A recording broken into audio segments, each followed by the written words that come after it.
Hello and welcome to The Last Edit, a weekly film podcast where we choose a film each week and then discuss. Let's get to it, shall we? I'm Sleeve, And I'm Silver Hawkins. and this week we've decided to pay respect to a wonderful pioneer in directing who unfortunately passed away very recently, and that, of course, is Nicolas Roeg. So, for those who don't know Nicolas Roeg, he started out as a technical guy on set, did some cinematography. He was actually in the second unit for David Lean's Lawrence of Arabia. He then did a lot of technical work on different films, but his first true film was with Donald Campbell, the artist, and that was Performance, which was with Mick Jagger at the time. And I think the studio thought they were getting a Beatles-esque Hard Day's Night pop classic. Yeah, they weren't. This film is filled with violence and sexual imagery, and is quite brutal at times. And Warner Brothers, yeah, they were concerned, but the film came out anyway. It was very unique, and it did quite well. After that, he went on to direct Walkabout with Jenny Agutter, a film I really like, and I haven't watched in a long time.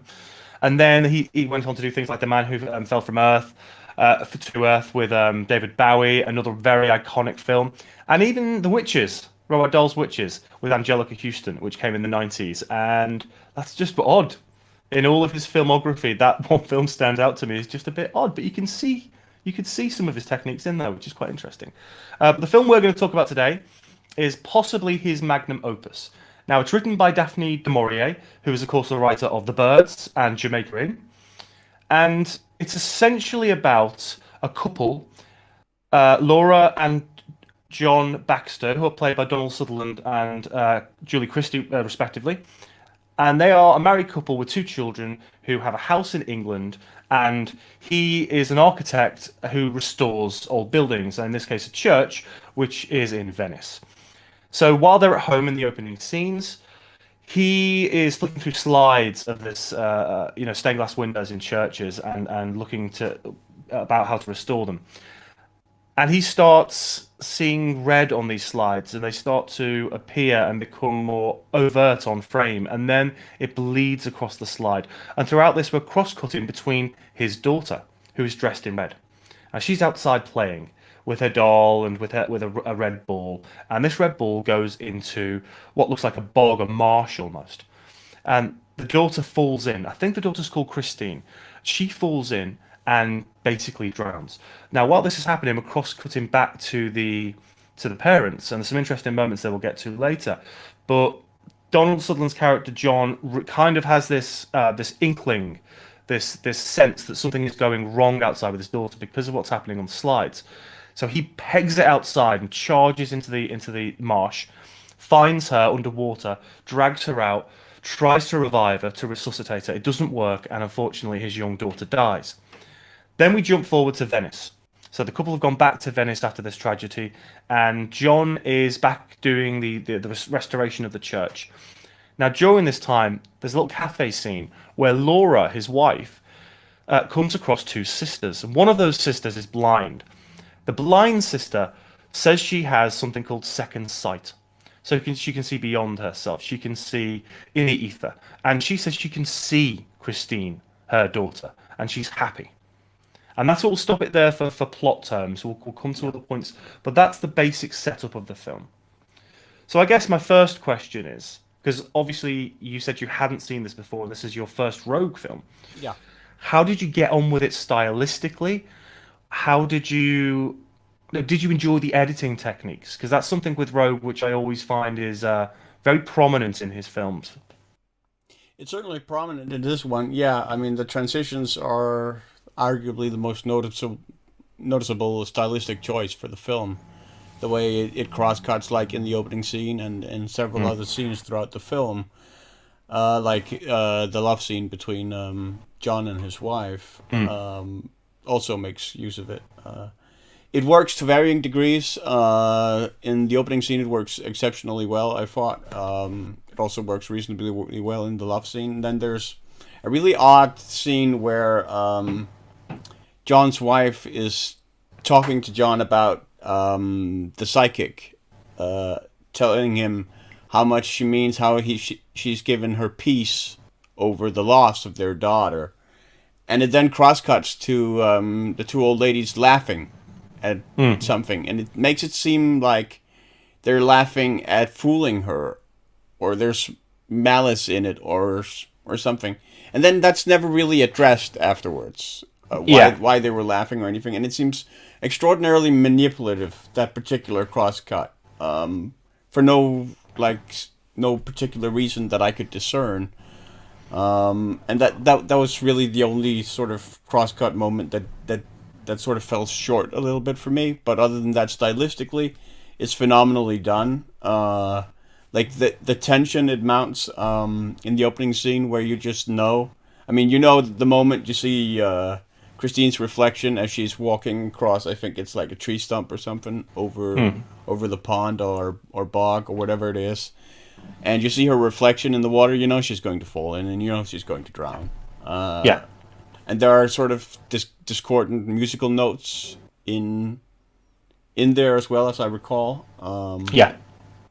That sort of bring that sense of disharmony and tension and threat to bear as well. And it's contrasted with the sort of domestic tranquility that you see in the household between John and his wife as they're just talking, as they're working and so forth, and talking about work.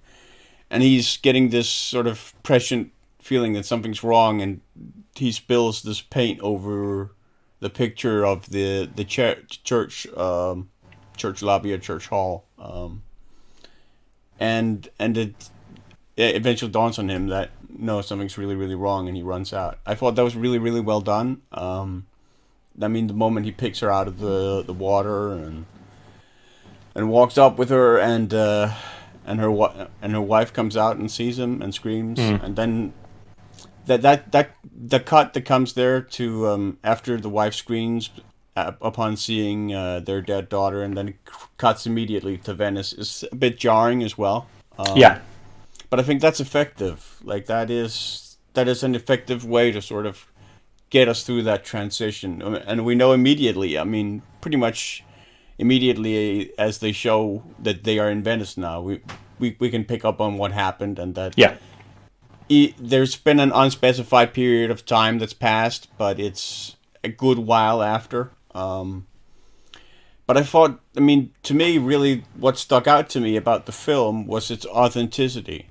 It has this really, really authentic feel to it that you see very, very rarely in movies. It goes from like the set locations that Roeg has chosen throughout Venice, where he shows a side of Venice that you don't ordinarily see. Absolutely. There are a lot of like along the more shadowy canals, kind of almost underground sewer systems, almost. There are all the Italian contractors speak Italian, which is another thing I noticed. And the relationship between John and his wife feels really authentic. It feels like an actual marriage, which, I mean, all credit to Donald Sutherland and Julie Christie. They really, really pulled that off. They have great chemistry. And I mean, the love scene between them is one of the best love scenes I've seen in film. It's not even, I mean, it's fairly notorious, but I don't really, to me, it's not even, it is very explicit. I mean, it's practically pornography in places. But strangely, I don't find it erotic at all. It's a very, I don't think it's shot that way, is it? I mean, No. I think the controversy at the time. I actually watched this again with my girlfriend last night, and she'd never seen it before. Right. And this isn't her type of film, but obviously, I introduced her to a lot of strange and obscure films at times. But we were watching that scene, and it doesn't feel erotic because, first of all, the way it's shot, its duration.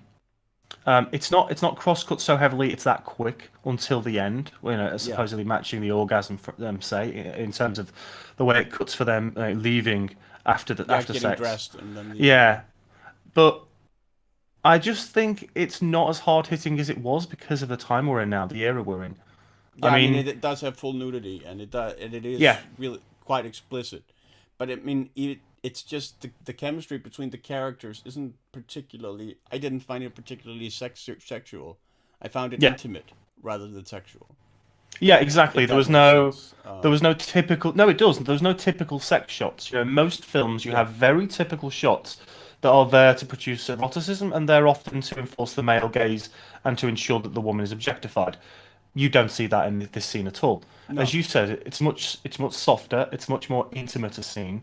It's as if you're peeking into the life of a couple rather than voyeuristically watching. like the way it begins, where I forget what John's wife is called in the film. Laura. Laura, where Laura basically just starts caressing him, Mm. like sliding her hand up and down his back and then down his leg. It just feels so natural and so intimate. Natural, exactly. Um, and it's really a credit to the film because so often these films are this kind of scene is one of the most difficult things to pull off in a film, where it feels natural and where it doesn't feel artistic because I mean that's what 90 to 95% of love scenes in a film does, right? Yeah, oh, absolutely, and they're there for very different reasons. Yeah. This is to show the true connection between the two Yes, people. and that's getting rekindled as a result Yeah, of Laura's finding peace in yeah. the fact that though her daughter is dead, she's still with her, as it were. What I find so enticing about Rogue's style as a whole, especially his earlier work, before perhaps he then went on to do things like The Witches, is that we mentioned that transition where Yeah, Laura hears that her daughter screams when he sees her daughter when she sees her daughter dead, and then we cut directly to the drill in the wall. yeah, Now, not only is it jarring for the audience purposefully to jar you out of that tragic event, and here we are in Venice, it's also trust on the audience's part. Most Hollywood films are entirely continuous in their editing to foreground yeah, the narrative. That's the whole point. So what Rogue does, and what a lot of European directors often do, is they don't use long transitions. They trust the audience to understand by intellect that time has passed, that we have moved forward into an entirely new yeah, scene. And you're right, you don't see that in a lot of films anymore. And particularly during the 70s and 80s, we did see a lot of that type of cinema come out. His editing in particular, I find for the time as well quite wonderful, very yeah. brave. That cross-cutting opening scene, I mean, it's a masterclass in It how is. to foreground, how to foreshadow, how to use cross-cutting to effectively build pleasurable tension, and then at its crescendo, click, and we cut. Yeah, It's beautifully shot as well, as you say. One great thing about a filmmaker like Nicolas Roeg is it's not just naturalism; it's almost at times documentary. I mean, for instance, when was the last time you saw any film at all that used so many quick handheld dynamic zooms? It just zooms. Most filmmakers will look at a zoom, unless it's an achingly slow one, and they will say an audience will see the technique of the zoom being used, therefore that will pull them out of the immersion of the film. So we don't use a technique like that. We will move the camera forward. Rogues, no, no, no. We will use the zoom as absolute emphasis on situations when they need to be emphasized. And I think that technique ties wonderfully well into the cross-cutting that he uses throughout periods of the film. yeah, I also like the idea that you mentioned that we see a completely different view of Venice, and we do. It's very much like something like a David Lynch would do. So the opening of Blue Velvet, we come from this glorious music and happy blue skies, down past an Americana town, beautiful people, white picket fence, and then a guy has a heart attack, and we go beneath it into the dirt. Now, it's not quite that obvious or condensed, but what it does do is scratch the surface of Venice and let us look below what the holidaymakers see. yeah, The tunnels, as you said, the naturalistic Italian-speaking workers. You know, even weird moments in it, like the police chief when we finally get there. I think it's a police chief. He's yeah, hidden behind a lamp, and he just goes, "Hello." It's like, whoa, that's an interesting way of doing things. But also his shot matching in terms of motion and movement when he does cross cut.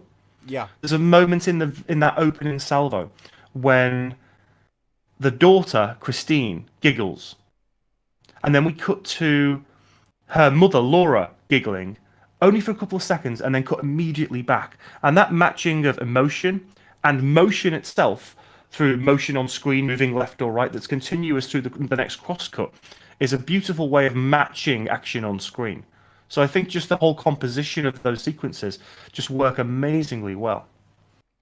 I totally agree. They really do, and I think one of the things I really respect about the film as well is the fact that it doesn't explain a whole lot of stuff. Yeah. It leaves it up to the viewer to sort of figure it out. Like I was halfway through the movie because John and Laura actually have another child. They have a son. Yeah. And from the moment the cross cut to Venice happened, I was left there thinking, what the hell happened to their son? Yeah. My girlfriend asked that as well. Yeah. That doesn't get explained until like halfway through the movie that he's back in school in England. So yeah, I really respect the film for being that brave, for trusting its audience. I will say it does make the film somewhat inaccessible, I think, to a modern audience because it demands total attention.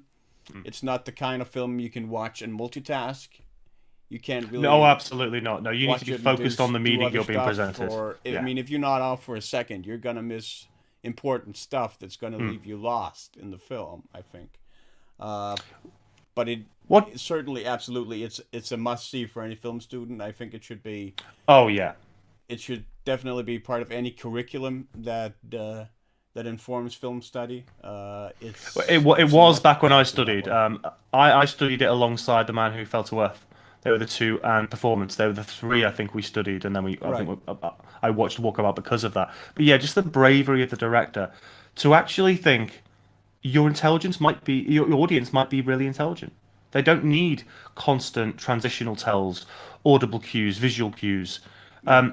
I mean, if you're being absolutely ultra critical, you could say that the opening salvo and a bit further do perhaps foreshadow a bit too much, but it's just done in such a wonderful way that it looks amazing on screen. I suppose we should talk about the plot as well now and the way that develops. So basically what happens is Laura's met these sisters. She's now somewhat at peace. She actually collapses when she first she goes to see them, passes out. And she goes to see them in the bathroom. Where they reveal that they've seen Christine with her and John in the cafe. And then we get everything changes very quickly in this film, and that's another credit to the way the narrative works in conjunction with the techniques he's using. So they basically get a call that their son has had an accident, and Laura wants to go to England. She wants to go. Before then, though, Laura has been warned by. By that something is going to happen to John. Something's going to happen to John, and that they need to leave Venice.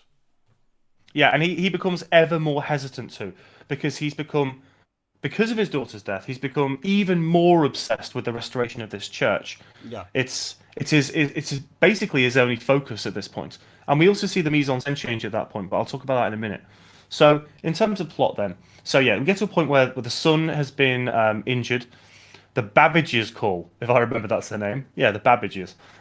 They run this school over there, and they call, and Laura then ends up getting on a plane and heading out to England to see us or make sure he's all right.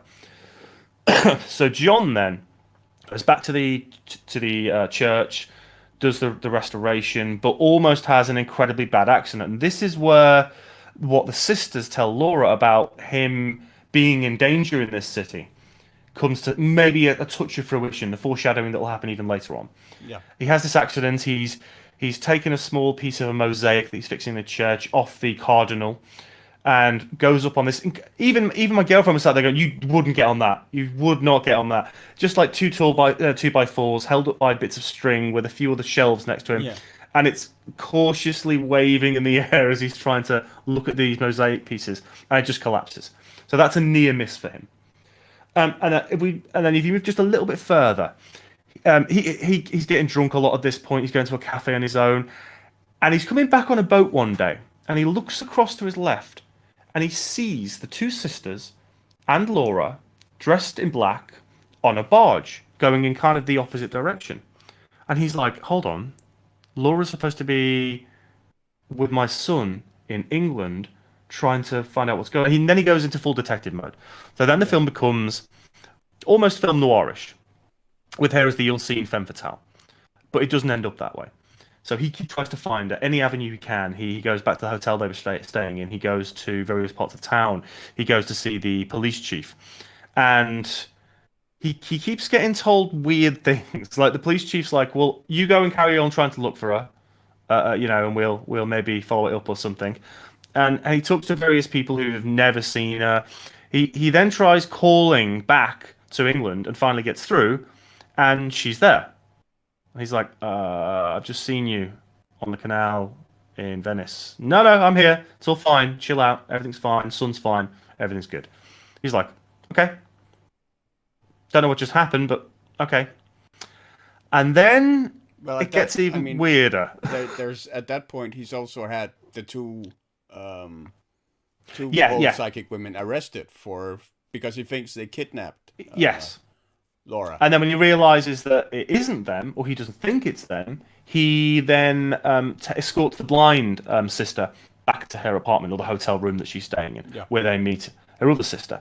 And he then leaves, but the blind sister at this point is screaming to get him back, because she knows something is about to happen during this final phase of the film.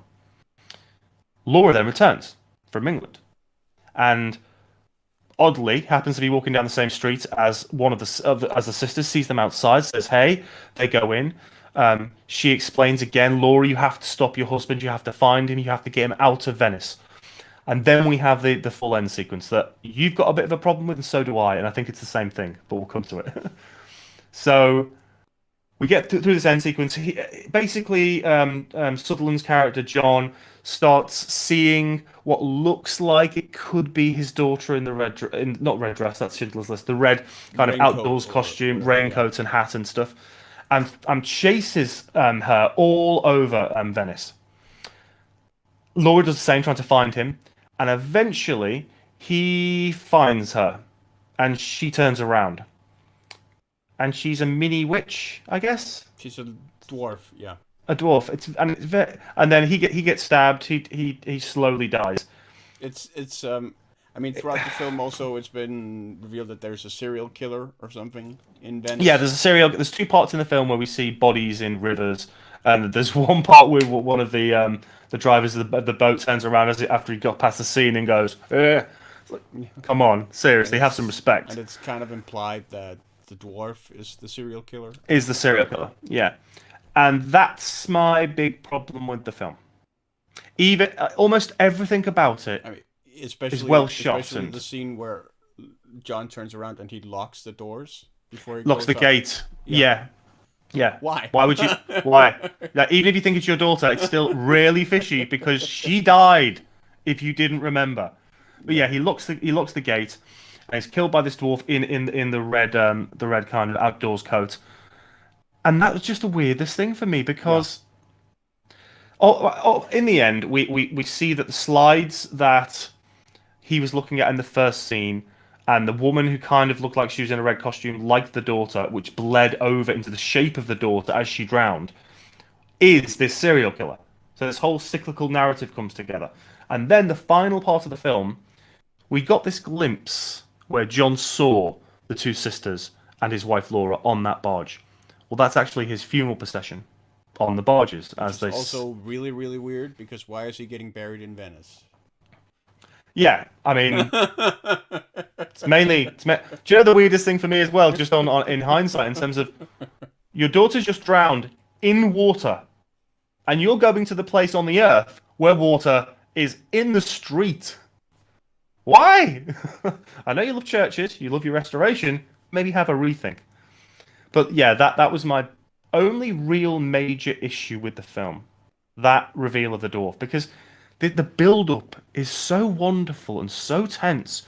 And we go through, as you said, this discordant, disjointed music that builds up and builds up and builds up. And then just this weird kind of witch-looking dwarf lady turns around and stabs him. There's no precedent for it anywhere else, and I don't know, I kind of wish it had been one of the other characters, or I wish it had been maybe something more supernatural, or just something that had Yeah. ended the film more effectively for Yeah. me. So yeah, it's a weird one because, as we've said, it's a masterclass in editing. I It's think great use of what mise en scène. one aspect of the visual motif that bears mention. You mentioned the cross cut between the dog Christine giggling and Laura giggling. Yeah, But I mean, the consistent visual motif throughout the film is like when John spills the paint over the photo of the church that tells yeah. him that Christine is in danger. It forms this sort of smudge that's sort of shaped kind of like a tadpole yin yang Well, sort it of actually, if you thing. look at it, it actually looks like the shape of right. Okay, let me put the drink down. And yeah, it's this shape is then crosscut to immediately correspond to the shape of Christine in John's arms. Yeah, yeah, exactly, and that kind of almost, as you said, Yes. yeah, it's And it's that it's a and different that shape. motif reappears throughout the film. Like it's on a Yeah, brooch on the blind psychic. She wears it like is. Yeah, a mermaid brooch that has the same shape. It's also like the smudge is red. Christine's raincoat is a very particular brand of red, and those colors are used purposefully throughout the film yeah. as well, to frame the imagery in a really effective way as well. So I think the mise en scène is amazing. it is it's completely stellar. Uh, Even when we come to like John, about a third of the way through the film, when he's seeing Laura speaking to the psychic sister and her becoming at peace with it, but he doesn't believe it.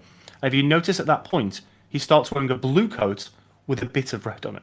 So you yeah, have this mise en scène, which is essentially suggesting his isolation and detachment from what's been going on in Laura's life and the way she's been looking at the psychic and seeing his daughter. And but you still got that bit of red. And yeah, of course, they say the psychic actually says at one point that he has the second sight because his daughter was trying to communicate with him yeah. through the slides He's that just in she was in denial about trouble. it. Exactly, exactly. Which is a very unusual plot line, but it all fits in very cohesively, I Yeah, think, and really well. It's a beautifully made film, beautifully made, and also very the much use of so. low contrast. You know, there's no point at which he feels the need to flood us with high contrast, which you Yeah, often find, or brightness, which you'd often find in these types of films to exaggerate the environment. In this case, it's very gritty, it's very dark, it's very naturalistic in lighting terms. So you get a real sense of actually feeling the environment and being there, rather than being presented this kind of painting version of what Venice actually is. yeah, and the soundtrack is consistently discordant throughout. Yes. Like there's a scene that stuck out to me where it's after John and Laura have had sex, and Laura goes to see the two psychic elderly women, and she invites John to come with her, and John says, "No, no, I can't deal with it. You go ahead." And she goes there, and the elderly blind woman basically has the vicarious orgasm that Laura Yes. had from the lovemaking session she had with John earlier. And while that scene is going on, there's the sound of a screaming cat in the background Yeah. repeatedly. That's really My hard not to my notice. my girlfriend last night was particularly worried about that scene when we got to it. She was just like, "No, what's going on? What's happening? Why is she having a psychic orgasm? I don't get it. This is weird. This is weird." So yeah, that's a very odd moment. And Yeah. you're right. The music kind of moves from It's not everything it's not from even just the melancholy to music, it's macabre at just times. the use of background sounds as well. Yeah, the Right ambient. and those that screaming cat is played throughout the film as well in several other places where it's Yeah, just meow in the yeah. background. That's Good really impression. yeah. That's really is kind of weird and dissonant, and really sort of creates a distance. Yeah, and that's what he does through mise en scène, he does through sound, he does through editing. He manipulates temporal and spatial relations to such a wonderful effect that the structure of the sequences he creates, they just every component works and works wonderfully well. I mean, Yeah, as you said prior, if you're a film student out there and you want to look at a director who trusts his audience lets them use their intellect to understand what's going on in conceptual terms, and just has an amazingly wonderful visual style that really entrances you when you watch. Go and watch Don't Look Now. And I'd implore Silver to go away and, when he's got time, go and watch Walkabout, go and watch The Man Who Fell to Earth. Man Who Fell to Earth, in particular, with David Bowie, is another one of his films which is Right. really fully trusts and embraces the notion the audience is not just a blockbuster audience sat there watching the Meg or something. Yeah. They really understand the language of cinema and the meaning that's trying to be conveyed throughout these shots and sequences. Absolutely. Right, well, I think that's enough for the wonderful Don't Look Now. I implore everyone to go and see it. Nicolas It can Roeg be was a bit hard to come by if you're outside it, of the UK or the US. it can. I Unfortunately. found it on Amazon Prime for me. I was able to rent it all. It was like £1.50 more to buy it, so I just bought it through Prime. But yeah, you're much better going and getting it on Blu-ray if you can from somewhere. Yeah. If it's your type of film. But yeah, if you want just a pin-focused film that just engages you, it's a wonderful, wonderful film to watch, I think. Right then, we have some Christmas surprises on the way because, Yeah, of we've course, come it up on is the that holidays now. it is that month where the festivities shall begin. So, it's Silver's Choice next week, and what have you got for us, sir? Well, we've talked about holiday movies and so forth, and I went with. I mean, I don't know if it's particularly obscure, but it is, I think, on the lower rung of Christmas movies. But Planes, Trains, and Automobiles by John Hughes. Yeah, John Candy, Steve Martin, an Yeah, absolute classic. Can't wait to discuss that. Cannot wait. Okay, folks, thank you so much for watching.